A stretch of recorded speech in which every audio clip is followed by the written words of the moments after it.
Tonight, we would like to thank Megan Hester for presenting today's topic.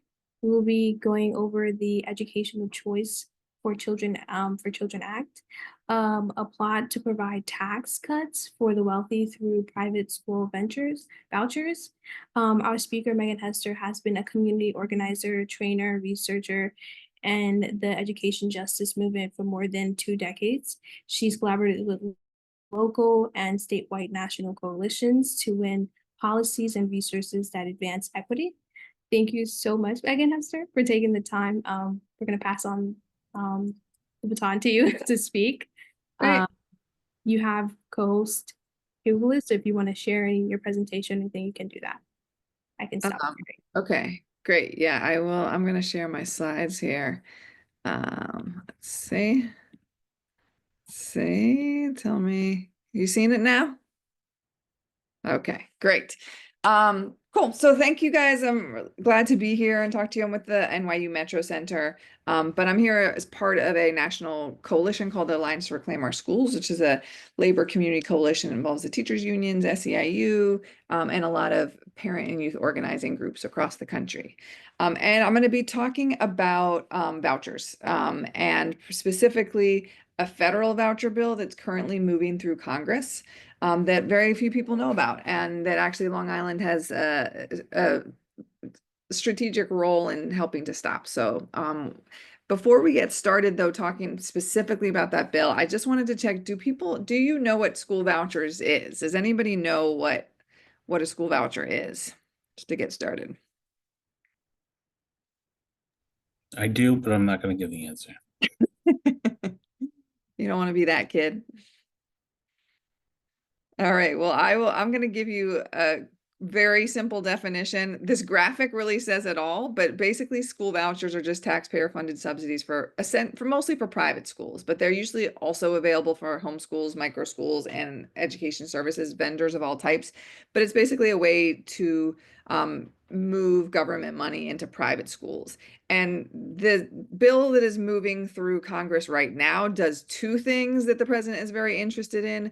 One is it gives tax credits to billionaires and allows them to actually profit off of public dollars. And the second is that it helps to dismantle the public school system by basically directing public funds into private schools. And, this administration and the conservative movement that has been behind vouchers for many years, that their vision is to replace public schools with really like a free market system of private schools, religious schools, and home schools, where there's not there is no neighborhood public school that you have a right to go to, but that there's a whole marketplace and you sort of have to find your way in it, and that those entities are profit-making entities. And so this federal voucher bill moves a long way towards that. So I'm going to talk a little bit about it. Before we do that too, I want to just give you an overview of where we are at with vouchers in the country, just to give you a sense of what's going on. So this map is actually outdated. Because there's 2 more states that have passed universal voucher bills in this state legislative session. So there's now 13 states that have universal vouchers, which means that any child can get public money to go to a private school, regardless of their income level, regardless of their ability level, that any child is eligible to get federal taxpayer money to go to a private or religious school. And I'm going to give you a little picture of what does this actually mean, because often these programs are promoted by saying, they're for poor kids, they're in failing schools, that this is a way to rescue them from their public schools. That is not actually what they are for. So, I'll give you this. So just to give you a little background, school vouchers came out of massive resistance to Brown versus Board. So basically in 1959, Virginia County did not want to allow black kids into their public schools, and so they shut down the public school entirely, and they created a voucher program that gave white kids public money to go to segregation academies. That is where the voucher movement started. Many of those segregation academies across the South are currently voucher schools. Last week, Arkansas opened up their voucher program, and one of the questions on the application process was why you want a voucher. And one of the options to choose was that you wanted a different racial mix of students. So this is just like so super straightforward, that this is the roots of the voucher movement, and this is still where it is. It's a mechanism to resegregate public schools. So who uses vouchers? We have enough states that, where there are universal vouchers to have a sense of who are these really for. And they're really for families that are already in private school. So private school families that have never attended public schools, that is the vast majority of people who are taking these taxpayer dollars. So they were already paying their private school tuition. Now they're getting government, they're getting taxpayer money in order to pay that same tuition that they had been paying. Mostly affluent families, mostly people who have never been in a public school. And the vast majority of them are Christian schools, like vast majority. Catholic schools, evangelical schools. That's what, that's really where the voucher money is going. The thing that, is incredible about this system, there's absolutely no accountability for the voucher schools. So all the things that public schools have to do, report student outcomes, report their demographics, make sure, follow building codes, follow curriculum standards. Voucher schools don't have to do any of those things.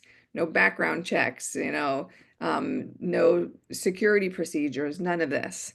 And so it's completely up to each state and often up to each school what rules they want to follow. In fact, in Florida, there are lots of students that have graduated from voucher schools and their diplomas are not accepted at colleges because they're not actually accredited school. So they're not actually able to go to college with that diploma. They then have to go back and get a GED. So these are some of the things these are just some headlines, like people can also spend this money on anything, trampolines, tickets to Disney, like in Arizona recently, there's an article about these, crazy things like a $5,000 Rolex watch, all of this stuff that it's really completely unregulated what people can use the voucher money for. The other thing about voucher schools is, right, the schools can discriminate. They're completely allowed to discriminate. In fact, the federal bill that I'm going to tell you about in a minute explicitly says in the bill that they should be continued to they are allowed to continue to discriminate. Whatever policies they had, they can continue to keep. Taking federal money in no way affects that. So they can exclude families who, they can exclude gay families, they can exclude non-Christian families, they can really exclude people based on anything, just like private schools can do. And with all of this, voucher schools are actually terrible. They have very bad academic outcomes. Study after study have shows that students actually do worse going to voucher schools. So most of these schools are kind of like they're pop-ups. They're profit making, right? They pop up in order to take the federal money, make a profit off of it, and they usually close within a couple of years. There's actually, I don't have this one, but there's actually a graphic I can share with you, which shows that the academic results of going to a voucher school are actually more negative than the academic results from COVID, from Hurricane Katrina, and other natural disasters. And they're incredibly expensive, so they generally start small. They start with an income limit. They start with some sort of like small budget, and then over time they grow and grow and grow and grow. And it's kind of like the camel's nose under the tent. They start with a small program and then it explodes. Right now, I don't have this one, unfortunately. Arizona is now spending $900 million a year on their voucher program. And it's essentially paying for a private school system in addition to the public school system. So I want to now shift to telling you about the Educational Choice for Children Act. We call it ECA, ECCA, which is a federal bill that was actually voted on in Congress last year, but it's now being moved through the budget reconciliation process. And what it does is direct $10 billion a year to private school vouchers. And the way it works is that anybody, but the people who will donate to this are wealthy folks and corporations, can donate to what's called scholarship granting organizations and get a dollar for dollar tax credit back. So this little graphic on the side shows that when you donate to anything else, the domestic violence shelter, the human rights organization, the local hospital, you get about 37% deduction on that money.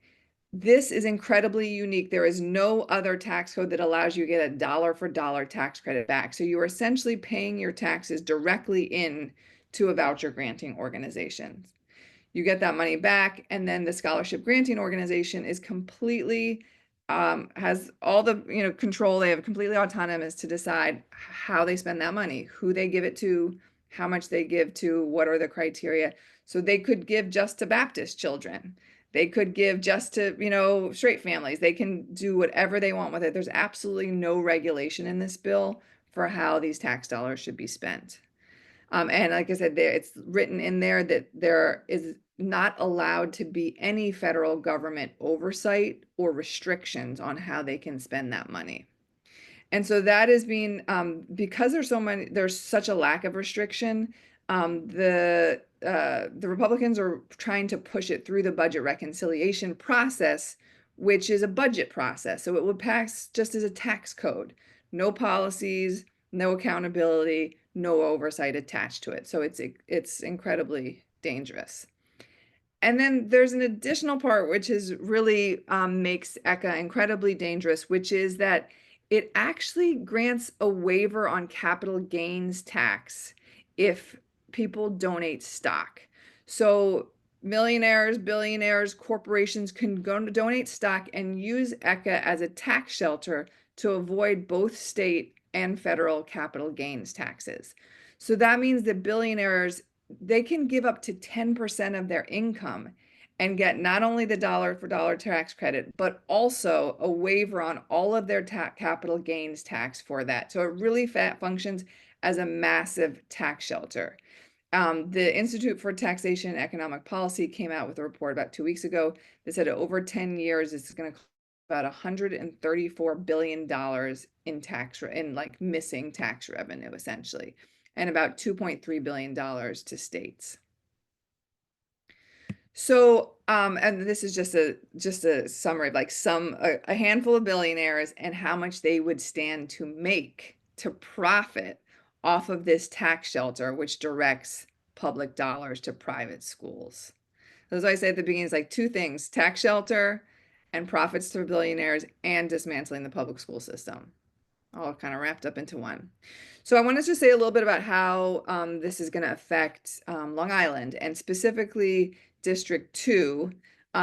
This is just a little picture of like what is the state of the schools in District 2, and focusing on District 2 right now because Garbarino is a Republican who has not sponsored ECA. He has not signed on to it, and he's one of the few Republicans who there's some, because he has not, and because he has expressed some skepticism about it, that it's possible he could be one of the few Republicans that resists. And you only need a couple to take this out of the reconciliation bill.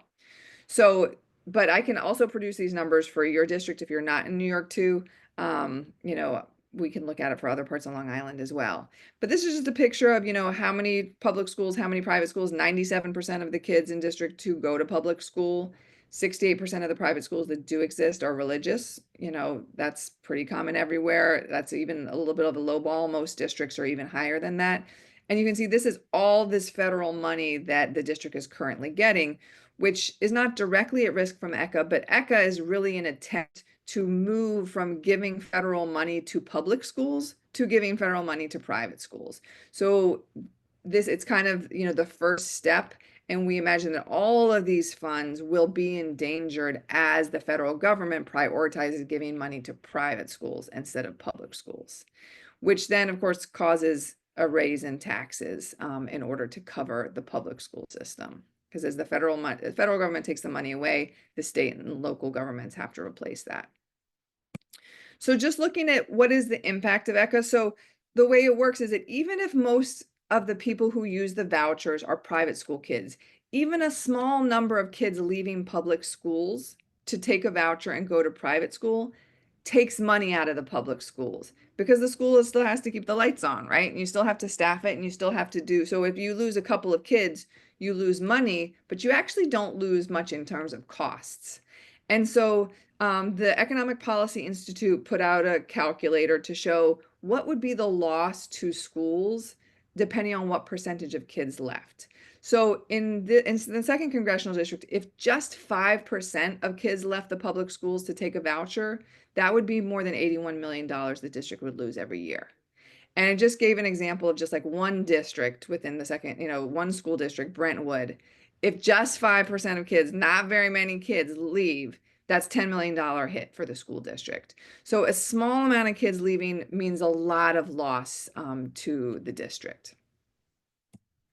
And the good news is it hasn't passed yet, and there is actually a real opportunity to stop it. So Garbarino is again like a really important player in this because he has not endorsed. Most of the Republicans have endorsed ECA. They endorsed it last year. He has not. And so what we are doing is mobilizing people in all the congressional districts where the Republicans have been pro public education in some way or have not endorsed ECA by making calls to their offices, setting up meetings with them, doing events. We're also doing national phone banks to call voters in other districts and get them to pressure their elected officials. So these are just a few of the things that we are currently mobilizing people for, and we have talking points, we have videos, we have social media content, we have sample agendas, we have all the tools that you could need in order to mobilize some pressure on Garbarino to oppose ECA. And specifically what we're asking Congress people to do is to go to the speaker and to let the speaker know that this has to come out of reconciliation because it's going to be devastating for local public schools. So I'm happy to take any questions, comments, thoughts on this.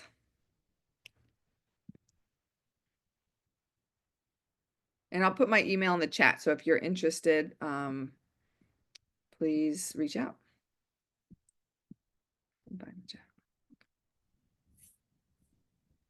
The materials you talked about, would we automatically be able to get them, or do we have to email you?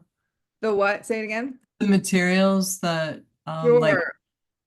I can send them to Joe, and Joe, you can send them out, or you can email me and I can send them to you. Yeah, we can definitely forward. I mean, after our membership meetings, we like to send an email out with a wrap up of everything. So any materials that we need to share, the video, etc. So yeah, if you want to send them over to me, we'll make sure everybody gets them, and everybody who is here tonight and everybody who couldn't make it and beyond. Right. Yeah, Lynn, I see your hand up. Yeah, I just want to make the comment that I don't know if you guys are aware of the phone town hall that Garbarino did on Monday. No. I had signed up for a town hall, and with no notice at 5 p.m. I got a phone call from with no caller ID that ended up being him. And he's talked for 1 hour, took a couple of questions. There were some people there that had good questions, but I would have loved to put this on my list of questions. I would have if I had any chance to do that, but he only took a couple of questions, and then it just ended. It was atrocious. And that's been pretty standard, right? The Republicans just not holding events. Yeah. That's why we've been trying to do these call-ins, going by their office. There's a lot of people been doing sort of flyering outside their office, just dropping by and asking to talk with staff. So not waiting for their events, but setting up our own events, basically.